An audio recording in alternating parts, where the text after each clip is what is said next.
ଓମ୍ ସାଇରାମ। ଆଜିର ସାଇ ସନ୍ଦେଶରେ ବାବା କହୁଛନ୍ତି, ସନ୍ତାନ, ତୁ ଯଦି କର୍ମ ନ କରିବୁ, ମୋତେ କର୍ମ ନ କରି ଡାକିବୁ, ତତେ ମୁଁ କେମିତି ଫଳ ପ୍ରଦାନ କରିବି ସନ୍ତାନ? ତୁ ସିନା କର୍ମ କଲେ ତୋ କର୍ମର ଫଳ ତୁ ପାଇବୁ। ତୁ ସବୁବେଳେ କର୍ମ ନ କରି କହୁଛୁ, ପ୍ରଭୁ ମୋର କାହିଁ କିଛି ହେଉନି, ମୋ ପାଖକୁ କାହିଁ ପଇସା ଆସୁନି। ସନ୍ତାନ, ତୋ ପାଖେ ପଇସା ଆସିବାକୁ ହେଲେ, ତୋ ପରିବାର ଭଲରେ ରହିବାକୁ ହେଲେ ତୋତେ କର୍ମ କରିବାକୁ ପଡ଼ିବ। ଯଦି ତୁ କର୍ମ ନ କରିବୁ ତାହେଲେ ତୋ ପରିବାର ସବୁବେଳେ ଦୁଃଖରେ ରହିବ। କର୍ମ ହିଁ ଭଗବାନ ସନ୍ତାନ। ତୁ ଯଦି କର୍ମ ନ କରି ମୋତେ ଡାକିବୁ ଆଉ ମୁଁ ତୋତେ ଫଳ ଦେଇଦେବି, ତୁ ତ ଅଳସୁଆ ହେଇଯିବୁ। ଜୀବନରେ କିଛି ପାଇବାକୁ ହେଲେ କିଛି କରିବାକୁ ପଡ଼େ। ସେମିତି କାହାକୁ ଭଗବାନ ଦିଅନ୍ତିନି ସଫଳତା, ତା ପାଇଁ ବହୁତ ପରିଶ୍ରମ କରିବାକୁ ପଡ଼େ। ସନ୍ତାନ, ତୁ ଯଦି ଜୀବନରେ କିଛି କରିବାକୁ ଚାହୁଁଛୁ, କିଛି ଉପରକୁ ଉଠିବାକୁ ଚାହୁଁଛୁ, ଉନ୍ନତି କରିବାକୁ ଚାହୁଁଛୁ, ତେବେ ମୋତେ ଡାକିବା ସାଙ୍ଗରେ ତୋ କର୍ମ, ତୋ କର୍ତ୍ତବ୍ୟ ତୋତେ କରିବାକୁ ପଡ଼ିବ। ତୋ ପିଲାମାନଙ୍କର ଭବିଷ୍ୟତ ତୋତେ ସଜାଡ଼ିବାକୁ ପଡ଼ିବ। ତୁ ଯଦି କର୍ମ ନ କରିବୁ ତୋ ପିଲାମାନଙ୍କ ଭବିଷ୍ୟତ କିପରି ସଜାଡ଼ି ହେବ ସନ୍ତାନ? ତୋ ପିଲାମାନେ କେମିତି ପାଠ ପଢ଼ିବେ, କେମିତି ଭଲ ମଣିଷ ହେବେ? ସେଥିଲାଗି ପଇସା ଦରକାର। ସନ୍ତାନ, ତୁ ସବୁବେଳେ ନିଜକୁ ଅଳସୁଆମୀରେ ପକାଉଛୁ, କର୍ମ କରୁନୁ, କହୁଛୁ ଭଗବାନ ଦେବେ। କେଉଁଠୁ ଦେବେ ସନ୍ତାନ? ତୋତେ କର୍ମ କଲେ ହିଁ ଭଗବାନ ଫଳ ଦେବେ। ତୁ କର୍ମ କଲେ ତ ଦୁଇ ପଇସା ଆଣିକି ତୋ ପିଲାମାନଙ୍କୁ ପୋଷିବୁ। ତୁ ଯଦି କର୍ମ ନ କରିବୁ ଭଗବାନ ତୋତେ କେଉଁଠୁ ଦେବେ ସନ୍ତାନ? ତୁ ତୋ କର୍ତ୍ତବ୍ୟ, ତୋ କର୍ମ କର। ତୋ କର୍ମରେ ହିଁ ମୁଁ ଅଛି। ଯଦି ତୁ କର୍ମ ନ କରିବୁ, ଅଳସୁଆମୀ ହବୁ, ତୋ ଦେହ ଖରାପ ହେବ।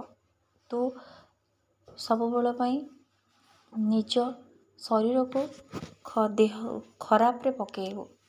ତୋ ଶରୀର ଠିକ୍ ରହିବନି, ତୋତେ ନାନା ପ୍ରକାରର ରୋଗ ମାଡ଼ି ବସିବ ସନ୍ତାନ।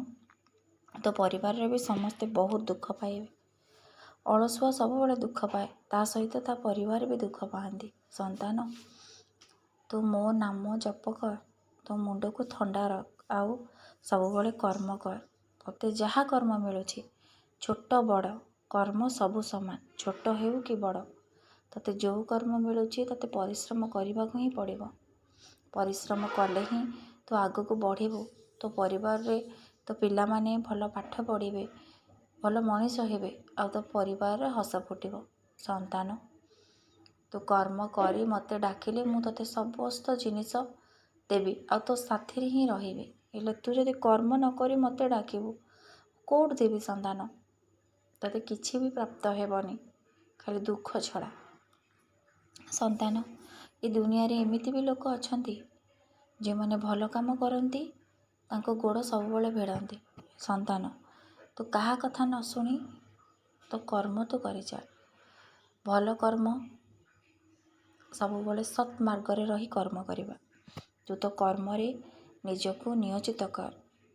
ସତ୍ ମାର୍ଗରେ ରହି ପଇସା ଉପାର୍ଜନ କର। ସେଇ ଟଙ୍କାଟେ ହିଁ ତୋ ଜୀବନରେ ଶାନ୍ତି ଆଣିଦେବ। ସନ୍ତାନ, ଆଜିଠାରୁ ଶପଥ ନେ, ମୋ ବାବାଙ୍କ ନାଁ ଧରି ମୁଁ ନିଶ୍ଚିନ୍ତ ମୋ କର୍ମ କରିବି। କର୍ମ କଲେ ହିଁ ତୋ ପରିବାର ସୁଖରେ ରହିବ। ତୋ ପରିବାରର ପିଲାମାନେ, ତୋ ପରିବାରରେ ଯେତେ ବି ସଦସ୍ୟ ସମସ୍ତେ ଖୁସି ହେବେ। ସନ୍ତାନ, ଅଳସୁଆ ଭାଗ୍ୟରେ ଦୁଃଖ ଛଡ଼ା ସୁଖ ଲେଖା ନଥାଏ। ତା ସହିତ ତା ପିଲାମାନେ, ତା ପରିବାର ହିଁ ଭୋଗନ୍ତି। ତୋତେ ଆଜିଠାରୁ ଶପଥ କରିବାକୁ ହେବ, ତୋତେ କର୍ମ କରିବାକୁ ହିଁ ପଡ଼ିବ ସନ୍ତାନ। କର୍ମ ମୂଳେ ଭଗବାନ।